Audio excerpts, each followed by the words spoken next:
बहुत बहुत शुक्रिया प्रदेश अध्यक्ष हमारे आदरणीय शौकत अली साहब। इस सहारनपुर की धरती को, सहारनपुर की आवाम को अस्सलाम वालेकुम, जय भीम, जय भीम। आज सभी सहारनपुर के वासी आदरणीय जनाब असदुद्दीन ओवैसी साहब को सुनने आए हैं। मैं ओवैसी साहब को नमन करता हूं और इस देश ही नहीं विश्व के विशालतम भारतीय संविधान के निर्माता बोधिसत्व बाबा साहब डॉक्टर भीमराव अंबेडकर साहब को भी नमन करता हूं। देखो देखो कौन आया, इसमें ओवैसी साहब आ चुके हैं। देखो देखो कौन आया। असद ओवैसी जिंदाबाद, असद ओवैसी जिंदाबाद, अकबर ओवैसी जिंदाबाद, शौकत अली जिंदाबाद। देखो देखो कौन आया, देखो देखो कौन आया, देखो देखो कौन आया, देखो देखो कौन आया, देखो देखो कौन आया। असद ओवैसी जिंदाबाद, अकबर ओवैसी जिंदाबाद, शौकत अली जिंदाबाद, मैं भी बोलूं जिंदाबाद, तुम भी बोलो जिंदाबाद, सारे बोलो जिंदाबाद, आवाज आई जिंदाबाद, मैं भी बोलूं जिंदाबाद, असद ओवैसी जिंदाबाद।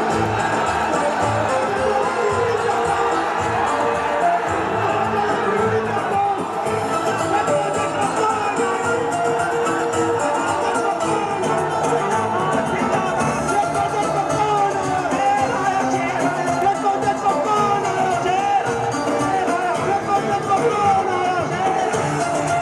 असद ओवैसी जिंदाबाद, असद ओवैसी जिंदाबाद, अकबर ओवैसी जिंदाबाद, शौकत अली जिंदाबाद, सारे बोलो जिंदाबाद, AIMI जिंदाबाद।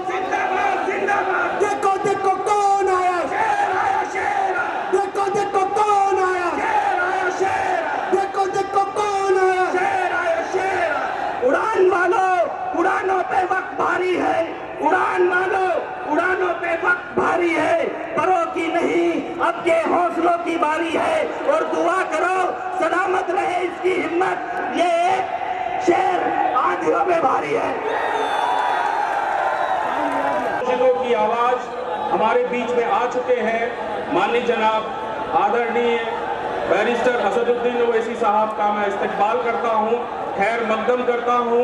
सहारनपुर की जनता की तरफ से आपका अभिनंदन और स्वागत करता हूं। मैं आपसे अपनी बात रख रहा था कि जब से मैंने AIMIM ज्वाइन किया है, मेरे ऊपर बहुत सारे आरोप लगना शुरू हो गए हैं। लोग ये पूछते हैं कि आप AIMIM के साथ क्यों हैं? तो मैं आज उनको ये जवाब देना चाहता हूं कि इस देश में 1947 के बाद देश का बंटवारा हुआ। बंटवारे के बाद अंग्रेज जब इस देश से जाने लगे तो इस देश में उन लोगों को हुक्मरानी का करने का मौका मिला जिन्होंने इस देश में सदियों से गैर बराबरी की व्यवस्था के आधार पर अत्याचार किए। मेरा जन्म ऐसे समाज में हुआ है जिसे सदियों से सताया गया, साफ पानी से दूर रखा गया, अच्छे घरों से दूर रखा गया, हमें अच्छे कपड़े पहनने का भी अधिकार नहीं था। बाबा साहब ने 1949 में भारतीय संविधान का निर्माण करके इस देश की संविधान सभा को सौंपा और 1950 में देश में भारतीय संविधान लागू हुआ। संविधान लागू होने के बाद इस देश में जिन लोगों के हाथों में सत्ता आई, उन्होंने SC समाज के लोगों को, मुस्लिम समाज के लोगों को डरा के रखा, मुस्लिम समाज के लोगों को डराने का काम किया। ये काम इस देश की जो आज भी जो पार्टी बनी हुई है कांग्रेस पार्टी ने किया, मुसलमानों को डराने का काम किया और ये कहा कि अगर आप हमारे साथ नहीं खड़े होंगे, हमें वोट नहीं देंगे, तो हम आपको भी पाकिस्तान भेजने का काम करेंगे। 1947 के बाद 1952 में इस देश में पहला आम चुनाव हुआ और ये वही कांग्रेसी ब्राह्मण थे जिन्होंने भारतीय संविधान का निर्माण करने वाले बोधिसत्व बाबा साहब डॉक्टर भीमराव अंबेडकर को हराने का काम किया और ये कहते थे कि संसद में हम किसी अछूत और चमार को जाने नहीं देंगे। ये वही कांग्रेस है जो आज भी आपका खून पी रही है।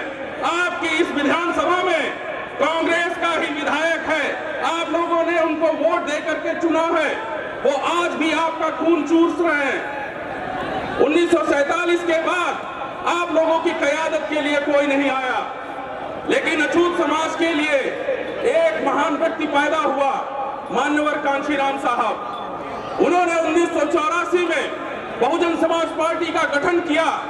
बहुजन समाज पार्टी के गठन का उद्देश्य यह था कि इस देश में गरीब, शोषित, वंचित, मजलूम लोगों के लिए आवाज उठाएंगे। इस देश में गैर बराबरी की व्यवस्था को समाप्त करके समतामूलक समाज की स्थापना करेंगे। इस देश में संविधान को पूर्ण रूप से लागू करेंगे ताकि सदियों से वंचित, अछूत कहे जाने वाले लोगों को संविधान के आधार पर मान सम्मान मिल सके। और कांशीराम साहब के साथ मुसलमान तबके ने भी कंधे से कंधा मिला करके उनका साथ दिया और इस प्रदेश में, देश का सबसे बड़ा प्रदेश उत्तर प्रदेश, जिसमें अछूत कहे जाने वाले कांशीराम साहब कहते थे, जब पहली बार सरकार बनी उन्होंने कहा कि मैं इस उत्तर प्रदेश में अछूत कहे जाने वाले लोग जिनको सदियों से सताया गया, आज वो शासन सत्ता पे आ गए हैं, मैं आज उत्तर प्रदेश में एक चमारनी को इस प्रदेश का मुखिया बनाने का कार्य कर रहा हूं। यह हमारे लिए गर्व की बात थी। बाबा साहब ने अपने समय में कहा था, ए देश के लोगों, जाओ अपनी दीवारों पर लिख दो, तुम इस देश के शासक हो।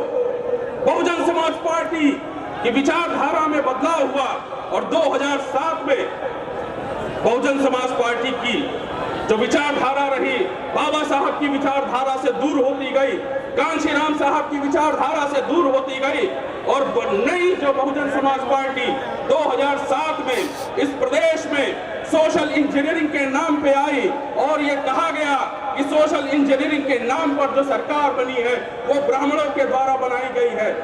क्या आप इसको स्वीकार करते हैं? क्या 2007 से 12 में बहुजन समाज पार्टी को मुसलमानों ने वोट नहीं दिया था? दिया था। क्या एससी समाज ने बहुजन समाज पार्टी को 2007 में वोट नहीं दिया था? ओबीसी के समाज के लोगों ने भी बहुजन समाज पार्टी को 2007 में वोट दे करके जो है शासन सत्ता पर बिठाया। लेकिन 2007 के बाद से परिस्थितियां बदली और नए नए नियम और कानून लाए गए बहुजन समाज पार्टी से, जो बहुजन समाज की जातियों के लिए ही अहितकारी साबित हुई। उसी दौरान मैंने आदरणीय ओवैसी साहब के विचारों को सुना। 2000 में जिस तरह से ओवैसी साहब ने बाटला इनकाउंटर की जो है धज्जियां उड़ा करके रख दी, जिस तरह से फेक इनकाउंटर की बात कही और जिस तरह से भारतीय संविधान की बात कही, संसद में वो उन्होंने जो है तीखे तेवर दिखाए और ये बता दिया कि मुसलमानों को अब कोई सता नहीं सकता है। मुसलमानों के बीच मैं आ रहा हूँ, मुसलमानों की बात मैं करने आ रहा हूँ। और आज आपके बीच में सिर्फ मुसलमानों की ही बात नहीं है। कांशीराम साहब के जाने के बाद आदरणीय ओवैसी साहब ने इस देश के एससी, एसटी, ओबीसी और मुसलमानों की बात कही तो बहुत सारे लोगों को मिर्ची लगती है कि ओवैसी साहब से मुसलमानों की बात करते हैं। ओवैसी साहब ने जिस तरह से 2014 के बाद इस देश में सरकार आई, गाय के नाम पर मारा जा रहा था, कभी किसी को धर्म के नाम पर मारा जा रहा था, जाति के नाम पर मारा जा रहा था, किसी ने आपकी आवाज नहीं उठाई। 2000 रोहित वर्मुला की जो मर्डर हुआ उसके लिए आपने बहुत ही बेहतरीन आवाज संसद में उठाई। हमारे कोई भी एससी समाज के व्यक्ति ने रोहित वेमुला को लेकर के कोई भी आंदोलन नहीं किया। बहुजन समाज पार्टी ने संसद में अपने मुंह सिल लिए, 131 सांसदों ने अपने मुंह पर पट्टी बांध करके रखी। यही कारण रहा है कि मान्यवर कांशीराम साहब को इस देश में बहुजन समाज पार्टी का गठन करना पड़ा। और आपके बीच में जो अत्याचार हुए हैं, आज आप देखिए अखलाक को गोश्त के नाम पर मारा गया। क्या आपकी आवाज किसी ने उठाई? आपके बीच में मोहम्मद कासिम को मारा गया गाय के नाम पर। आप देखिए गुजरात के ऊना में 4 चमारों को नंगा करके मारा गया। क्या बहुजन समाज पार्टी की सरकार ने कोई आवाज उठाई? मैं धन्यवाद करता हूं ओवैसी साहब का, उन्होंने इस देश के गरीब, मजलूम, शोषित, वंचितों की आवाज उठाई, SC ST OBC की आवाज उठाई। आज हम उनके हाथों को मजबूत करने आए हैं। ए मुसलमान भाइयों, मेरी आवाज अगर आप तक पहुंच रही है तो आप इसको अपने दिमाग में भी भर लें कि 2012 में उत्तर प्रदेश में जो आपने सरकार बनाई, उस सरकार ने आते ही मुजफ्फरनगर की शांत धरती को लाल करने का काम किया। ये वही लाल टोपी वाले थे जिन्होंने अखलाक को मारने का काम किया। इनके मुंह से आवाज नहीं उठी। ये समाजवादी पार्टी के जो दरी बिछाने वाले लोग हैं, समाजवादी पार्टी के जो चपरासी लोग हैं, जो दरबारी लोग हैं, वो आपको बहलाने का काम करते हैं। उन्होंने आपको बहुत बहलाया, बहुत फुसलाया। अब वक्त आ गया है उनको जवाब देने का कि हम लाल टोपी के साथ नहीं, इस देश के हरे रंग के साथ खड़े हैं। हम पतंग उड़ाने की बात कर रहे हैं, टूटी साइकिल चलाने की बात नहीं कर रहे हैं। बहुत बहुत शुक्रिया, आपने मेरी बात सुनी और इस सम्मेलन में आप सब शामिल हुए। आपसे उम्मीद है कि आप ओवैसी साहब के हाथों को मजबूत करेंगे और इस प्रदेश में हरे रंग का परचम फैलाएंगे और पतंग को आसमान तक ले जाएंगे। एक बार बहुत बहुत शुक्रिया। अस्सलाम वालेकुम, जय भीम। आदरणीय ओवैसी साहब जिंदाबाद, AIMIM जिंदाबाद।